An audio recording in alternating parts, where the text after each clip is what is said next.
j'ai eu tellement d'appels par rapport à ce qui s'est passé entre nos frères blogueurs, que des gens nous ont appelés de partout, qu'il faut les aider à régler le problème, il faut les aider et tout ça. Je pense que, au-delà de tout ce qui a été dit par les uns les autres, nous autres, qui avons plus ou moins certaine expérience en matière politique, parce qu'on a eu un passé militant, journaliste, on doit plutôt travailler à aider nos jeunes frères. On ne doit pas travailler à les diviser. On doit travailler à les aider. On doit les accompagner. C'est des gens qui n'avaient rien à voir avec la politique, qui faisaient leur petit clash entre eux sur les réseaux sociaux. Ils vivaient de ça, ils faisaient leur petit et tout ça.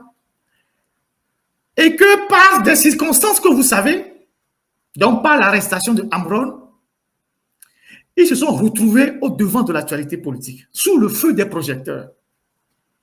C'est des gens qui n'ont aucune connaissance dans la politique. C'est des gens qui n'ont jamais fait la politique.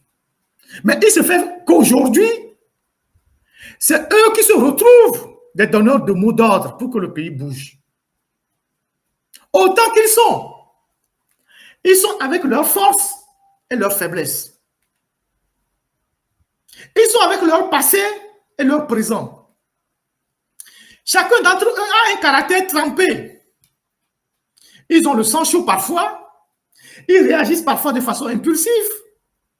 Certains pensent qu'ils sont encore dans les clashs d'influenceurs, alors qu'ils ont changé de statut. Donc, ces compatriotes-là, nous ne devons pas leur jeter la pierre. Quelles que soient les insuffisances qu'ils montrent. Parce qu'aujourd'hui, c'est eux qui ont allumé la mèche pour redonner l'espoir au peuple togolais et même à la classe politique.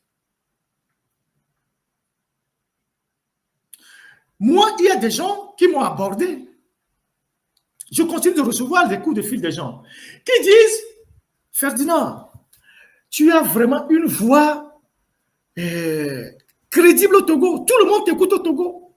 Au Togo, on ne parle que de toi. » Bon, moi, je suis parti il y a 2 ans. Je sais que quand j'étais au Togo, je faisais beaucoup d'émissions. J'étais très connu. Tout le monde me suivait. J'avais 100 000 abonnés sur YouTube au Togo. J'étais sur toutes les radios. Donc, les gens me connaissent. Les gens connaissent ma constance. Il y a des gens qui me disent « Écoute, Ferdinand, jusqu'à aujourd'hui, les gens m'appellent aussi bien